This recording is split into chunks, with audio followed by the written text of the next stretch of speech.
Hello everyone, welcome to magic of examination YouTube channel.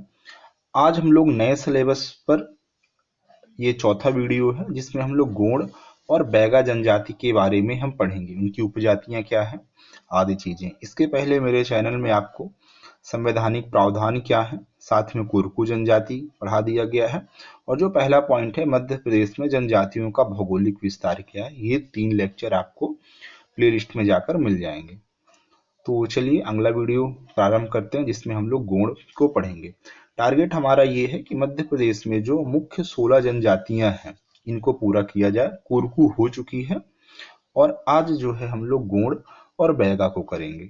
ठीक है, चलिए प्रारंभ करते हैं गोंड जनजाति के बारे में सारे फैक्ट। वीडियो को देखिएगा और जो भी आपके सुझाव हों, वीडियो कैसा लगा, कंटेंट कैसा है, जरूर बताइए।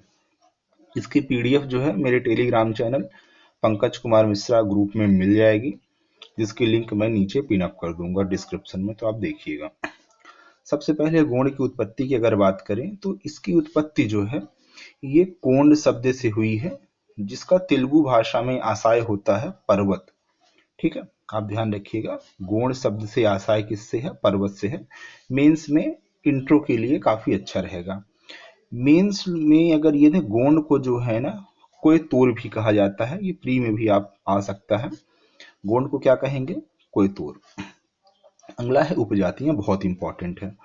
उपजातियों के बारे में बात करें अगर, तो पहली जनजाति है अगरिया। अगरिया को मैं अगले वीडियो में डिटेल में आपको पढ़ाऊंगा। अगरिया उसे कहते हैं जो कि लोहे का काम करने वाला वर्ग होता है। इनका जो देवता होता है लोहासुर है, जो कि दहकती हुई भट्टी में निवास करते हैं, कई बार एग्जाम में आ चुका है। दूसरा है प्रधान। यह गोंड के वह व्यक्ति होते हैं, गोंड की वह उपजातियां होती हैं जो कि पूजा पाठ और पुरोहित का कार्य करते हैं। मैंने कहा व्यक्ति क्योंकि कुछ लोग जो व्यक्ति होते हैं उन्हें प्रधान भी कहा जाता है। ठीक है, फिर है अगला कोयला भूतिस। ये नाचने गाने वाले लोग होते हैं। और दूसरा ध्यान रहे, कोयला भूतिस मतलब ये मुख्य रूप से कोयले की खदानों में भी काम किया करते थे, इसलिए इन्हें कोयला भूतिस कहा गया है। अगली जनजाति रहेगी ओझा। ओझा जो है ये गोंडों में पंडिताई का काम करते हैं और साथ में तांत्रिक क्रिया वगैरह करते हैं। सारी जनजाति जो है तंत्र मंत्र में विश्वास करती है। अगली जनजाति जो पांचवी लोहाहस, यह बढ़ई का काम करने वाला है। तो दो चीजों को ध्यान रखिएगा, एक अगरिया लोहे का काम करते हैं, सोलाहस जो है वो बढ़ईगिरी का काम करते हैं। चलिए अगला देखते हैं फैक्ट। निवास स्थान और संपत्तियों के आधार पर गोंड के 2 वर्ग होते हैं। एक है राजगोंड। अब देखिए प्रीलिम्स में तो शब्द से आप पता चल जाएगा राजगोंड क्या है या धुरगोंड क्या है, लेकिन जब आप मेंस देने जाएंगे ना तो याद करना पड़ेगा, इसलिए कोशिश ये करिए कि याद हो आपको।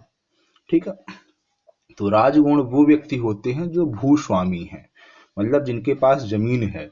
जितनी भी जनजातियां आप मध्य प्रदेश में पढ़ेंगे, अगर ये देखा जाए कि सबसे संपन्न कौन है, तो पनिका और गोंड यही 2 जनजातियां हैं जो कि अन्य के कंपेयर में थोड़ा सा संपन्न है। क्यों?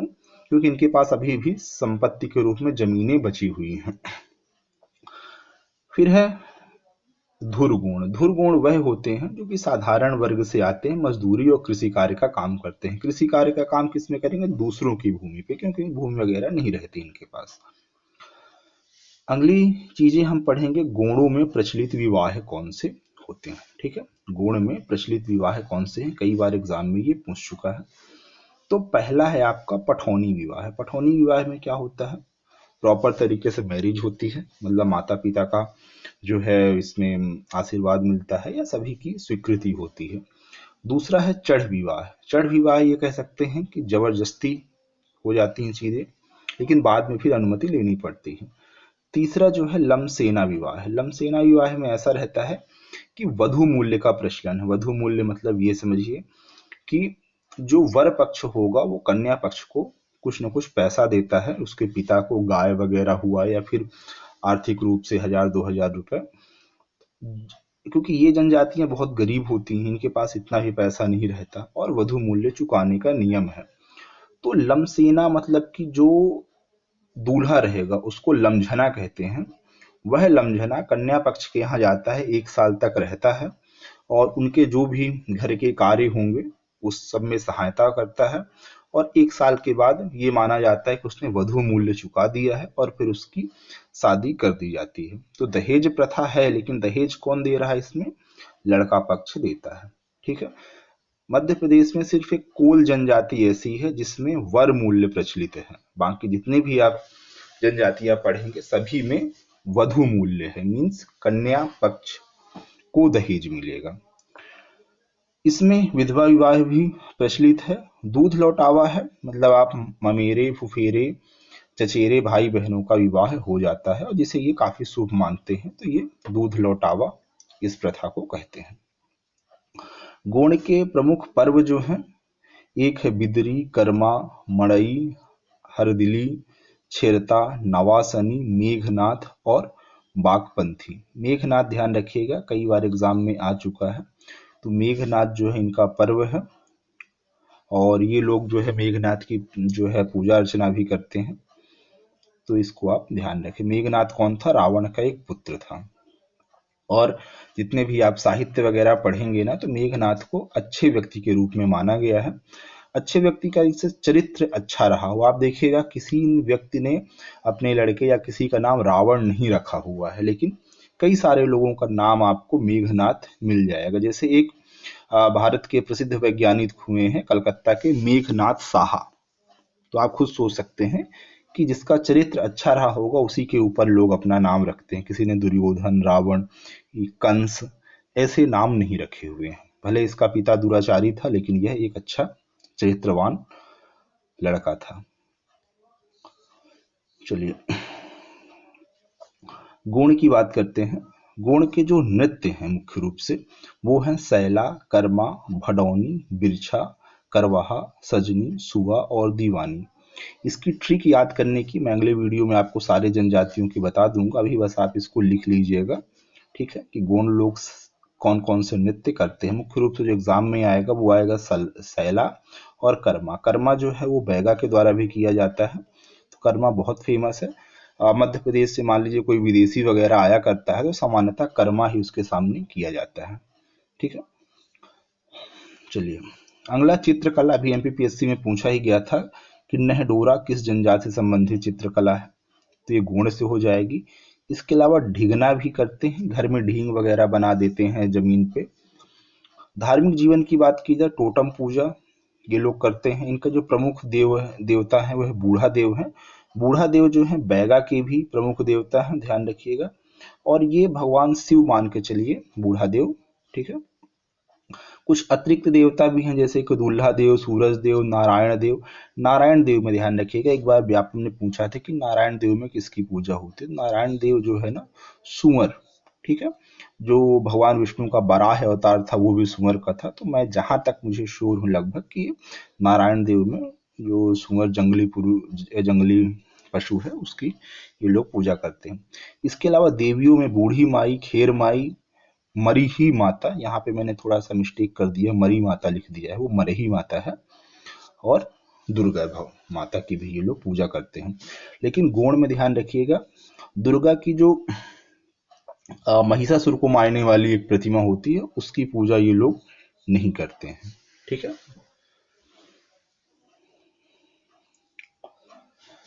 अगला है प्रमुख क्षेत्र। भौगोलिक वितरण में अगर बात की जाए कहाँ कहाँ ये लोग मुख्य रूप से पाए जाते हैं, तो गोंड वैसे जो है नर्मदा घाटी के आगे पीछे जितने भी जिले, मतलब नर्मदा घाटी का जो क्षेत्र है वहां पे ये मिलते हैं। मुख्य रूप से अगर बात करें तो बैतूल, होशंगाबाद, बालाघाट, शहडोल, अनूपपुर, मंडला, सागर, डिंडौरी में गोंड मिलेंगे।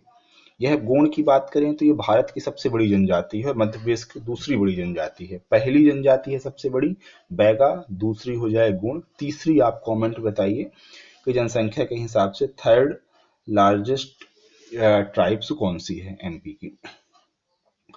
प्रमुख व्यक्तित्व के बारे में देखें तो श्री जनगण श्याम ये एक चित्रकार हुआ करते थे। इनका भी 2 वर्ष पहले जो है निधन हो गया। पूरे विश्व में इनकी चित्रकला प्रसिद्ध थी। फिर है दुर्गावती, चंदेल वंश की राजकुमारी थी। शंकर दलपत शाह के साथ विवाह हुआ था इनका।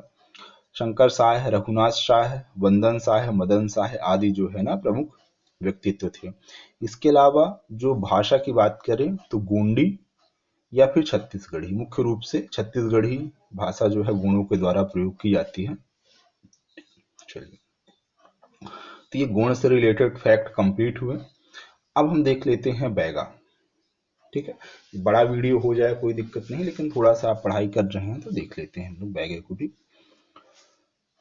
तो बैगा को आप बताऊं अगर, तो बैगा आपको पता होगा, बैगा शाहरिया और भारिया मध्य प्रदेश की आदिम जनजाति हैं, अति पिछड़ी जनजाति हैं। भारत सरकार के द्वारा लगभग 75 जनजातियां ऐसी हैं जिन्हें अति पिछड़ा घोषित किया गया है। इसमें से जो 3 जनजातियां हैं वो मध्य प्रदेश की हैं, बैगा, सहरिया, भारिया। उसमें से आज हम लोग बैगा को पढ़ने जा रहे हैं। अत्यंत पिछड़ी जनजाति है। ठीक है, इसका अन्य नाम धरती पुत्र है और बिझवार है।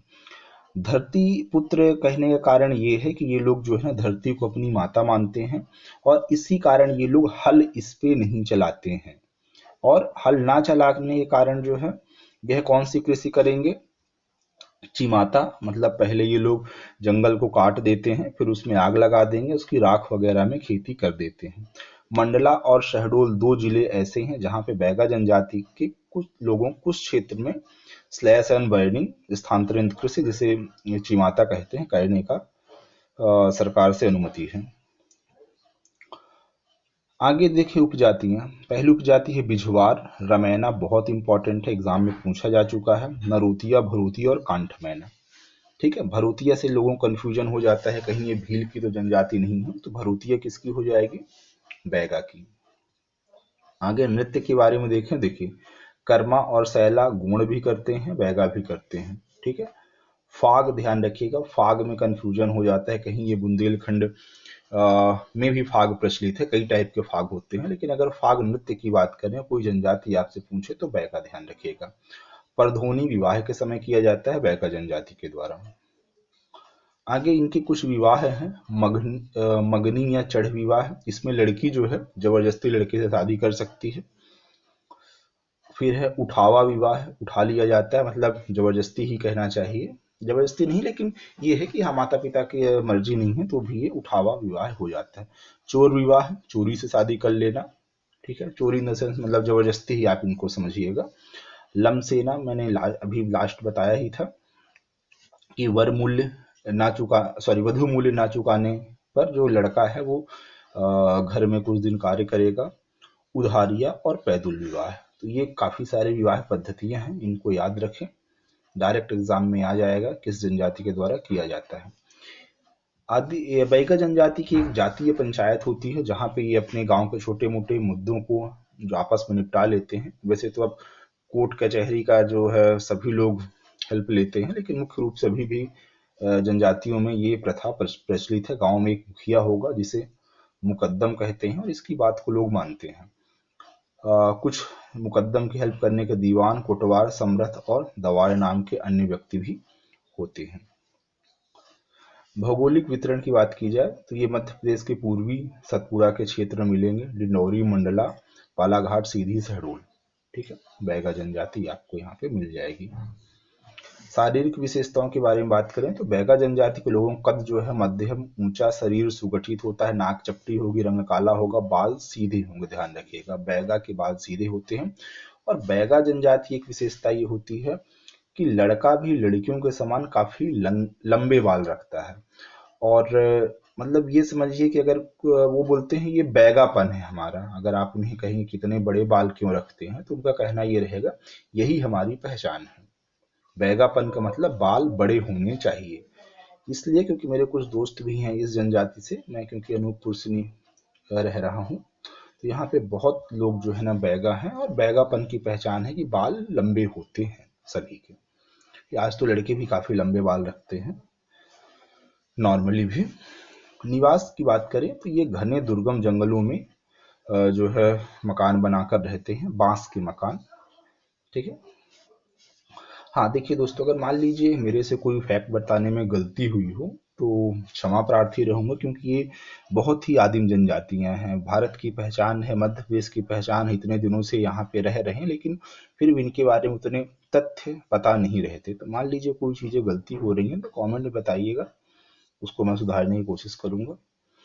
चलिए रहन सहन के और पहनावे की बात करें, बैगा पुरुष कमर के नीचे एक वस्त्र सिर पर कपड़े का एक टुकड़ा बांध लेते हैं, स्त्री धोती पहनती हैं। आभूषण में देखा जाए तो थोड़ा बहुत आभूषण, और मुख्य रूप से गोदना अत्यधिक प्रचलन है। आप जितने भी जनजातियों को देखेंगे सभी लोग वैसे गोदनी की प्रथा जो है अपनाते हैं, मतलब शरीर में जो है टैटू बनवा लेना, आप ऐसा समझिए। अब देखिए, लोग पहले सिर्फ जनजातियां बनाया करते थे, अब सभी लोग जो है ना टैटू वगैरह बनाए रहते। हाँ, वो चित्रकला डिफरेंट हो जाती है, लेकिन ये जनजातीय संस्कृति की ही देन है कि आज टैटू इतना प्रचलित है। सामाजिक व्यवस्था के बारे में बात करें तो पितृसत्तात्मक समाज है। मध्य प्रदेश में आपको जितनी जनजातियां मिलेंगी, एक कभी सामाजिक व्यवस्था पे क्वेश्चन आए तो ये बेझिझक लिखिए कि पितृसत्तात्मक समाज होता है। गोत्र व्यवस्था होती है। सगोत्री विवाह वर्जित, मतलब एक ही गोत्र में विवाह जो है ना ये लोग नहीं करते। कोई भी जनजाति एक ही गोत्र में विवाह नहीं करते हैं। तलाक लेने की एक बहुत मस्त प्रथा है। तलाक लेने के लिए पति पत्नी को दोनों को स्वतंत्रता प्राप्त है। दोनों एक साथ मिलकर अगर कोई तिनका तोड़ देते हैं, मतलब एक घास का तिनका जो है उसको तोड़ दिए, तो ये माना जाता है कि अब वो साथ नहीं रहना चाहते हैं और हंसी खुशी से तलाक ले लिया जाता है इस पद्धति से। मतलब तिनका तोड़ दिया, इसका मतलब है सब लोग को पता चल जाएगा अब ये दोनों अलग हो गए हैं, साथ नहीं रहते हैं। जातीय पंचायत का जो प्रमुख होगा वो मुकद्दम होगा। दफना इनमें अगर शवाधान की बात करें मृत्यु के बाद, तो दफनाने और जलाने दोनों की प्रथा है। मदिरा पान का सेवन हर एक मौके पर किए जाता है। ठीक है, सभी जनजाति कबीरपंथी पनिका जो होते हैं उनको छोड़ के आपको जितनी जनजातियां मिलेंगी वह सभी लोग जो है ना मांस और मदिरा या फिर कहें जो शराब है उसका सेवन करते हैं। सिर्फ कबीरपंथी पनिका नहीं करेंगे। नृत्य की बात करें तो ये लोग जंगली जानवर को मुखौटे वगैरह लगाकर नाच गान किया करते हैं। अर्थव्यवस्था करें तो प्रकृति पर निर्भर होती है। स्थानांतरित कृषि, दाही या पुंडू जिसे ये लोग बेवार कहते हैं। चिमाता मैंने कह दिया था, गलती। चिमाता जो है भील जनजाति के द्वारा की जाती है। दाही या पुंडू जो है ये इनके द्वारा की जाएगी, बैगांव के द्वारा। गुनिया इनका एक व्यक्ति होता है, ठीक है, जो कि जड़ी बूटियां को एकत्र करने का काम करता है। यह काम इनका ओझा भी करेगा। ठीक है, गुनिया ध्यान रखिए, गुनिया का संबंध किससे है, तो गुनिया बैगा जनजाति का एक व्यक्ति होता है जो कि जड़ी बूटियों को इकट्ठा करने का कार्य करता है। धार्मिक जीवन में इनके जो प्रमुख देवता हैं बूढ़ा देव हैं, जो कि भगवान शंकर के ही एक रूप हैं। आप ऐसे 2-4 बार बोल सकते हैं, बूढ़ा देव बैगा, बूढ़ा देव बैगा, बूढ़ा देव बैगा, तो आपको याद रहेगा। बूढ़ा देव का जो निवास स्थान है यह साल का वृक्ष है। ठीक है, साल के वृक्ष पर ये निवास करते हैं। इनके अन्य देवता हैं ठाकुर देव जो गांव की रक्षा करते हैं, और दूल्हा देव जो इनकी बीमारियों से रक्षा किया करते हैं। प्रमुख देवता बूढ़ा देव हो जाएंगे, ठाकुर देव गांव की रक्षा करेंगे, दूल्हा देव जो है वो बीमारियों से इनकी रक्षा करते हैं। अगली बार हम लोग जो मुख्य रूप से पढ़ेंगे, बहुत ही अच्छे अच्छे फैक्ट देखा जाएगा। वो देखा जाएगा भील के बारे में, क्योंकि मध्य प्रदेश की सबसे बड़ी जनजाति है। तो हम इनके उत्सव, कहाँ उत्पत्ति, नृत्य वगैरह, साथ में कौन से क्षेत्र में मिलते हैं, उत्पत्ति कैसे हुई, अर्थ वगैरह, और भी बहुत सारी चीजें वो करेंगे। क्या है कि वीडियो काफी बड़ा हो चुका है और वैसे भी आप लोग लंबा वीडियो नहीं देखते हैं। तो आज हमने लोगों ने 2 जनजातियों को पढ़ा। प्ले लिस्ट में जाकर अदर चीजों को भी पढ़ सकते हैं। तो चलिए, वीडियो कैसा लगा जरूर बताइएगा, चैनल को सब्सक्राइब करिए। Thank you, bye. और नोट्स जरूर बनाएं, लिखेंगे नहीं तो नहीं हो पाएगा कुछ भी। चलिए, बाय।